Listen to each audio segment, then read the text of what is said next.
Thank you very much, John. Do you hear me? Yes. Okay, excellent. So, dear John, distinguished speakers, ladies and gentlemen, Kalimera. I'm honored to participate in this Economist Forum and this high-level panel this morning to bring the EU perspective to the discussion. I would like to take a slightly different approach to the previous speakers, and I would like to start with the role of civil society in the reconciliation and settlement process. The contribution that civil society can make should not be an afterthought, but play a far more prominent role. Generations have grown up on a divided island, and I'm convinced that the settlement process will not work if civil society does not engage more.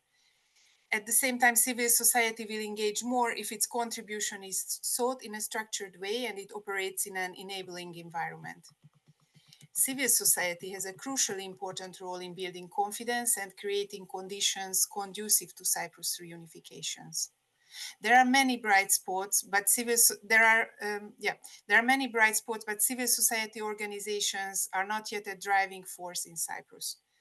The bright spots are, for example, the Cyprus Dialogue Forum that brings together 80 stakeholders from both communities to create joint visions and mechanisms to support a wider peace process. Another example, I met some of the impressive members of the recently founded Cyprus Women Bicommunal Coalition, which is a group of high-level women from both communities that use their influence to advocate for an urgent solution of the Cyprus problem based on the UN framework, as well as for the active participation of women in the process.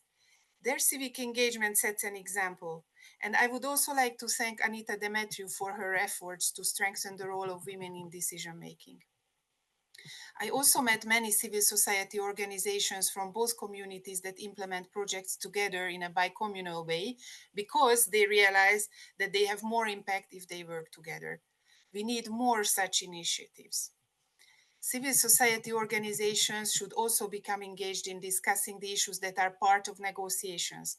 How to ensure political equality, how to deal with the property issue, how to ensure Cyprus security in the future. They might find mutually acceptable solutions that have not yet been considered. As regards the settlement process, we are currently at an important moment. The informal dinner of the UN Secretary General with the two leaders in October was an achievement in itself. Now we are waiting for the two meetings that were agreed. The meeting in Cyprus between the two leaders, at which they are to explore the possibility to open new crossing points, and the meeting in a broader format together with the guarantor powers. The EU is encouraged by these positive developments and is ready to support them with all available means. Our hope is that they will eventually lead to the resumption of negotiations within the UN framework and Cyprus reunification. However, the process remains Cyprus-led and Cyprus-owned. It is up to the leaders to make the forthcoming meetings a success and follow up with more meetings, growing cooperation, and finally negotiations. This will require leadership, flexibility, and the willingness to compromise. Building trust and creating a positive climate are preconditions for success. President Christodoulidis' 14 measures for Turkish Cypriots were a good start, but more is needed.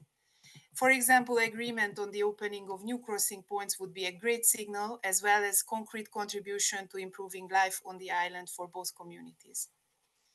We also must acknowledge that the current efforts of the UN, and particularly UN Secretary General Guterres, are remarkable given the geopolitical turmoil and the many crises that the UN is dealing with.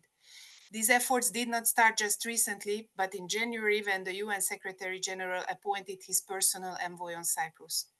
While Mrs. Holgi may not have found the common ground she was mandated to seek, her engagement already injected new momentum in the settlement process. So Cyprus should make good use of the opportunity it has now. I believe that the warming relationship between Greece and Turkey, the gradual improvement in EU-Turkey relations, and the fact that the Cyprus issue is now a more prominent item on the EU's agenda with Turkey have helped us reach this moment. The EU is fully behind these developments and will do everything to support them, like it will do whatever is needed to support the Cyprus settlement process and the final agreement along the UN parameters such as bizonal, bicommunal federation with political equality. The EU also hopes to participate in the negotiations of this final agreement because Cyprus is an EU member state and will remain an EU member state.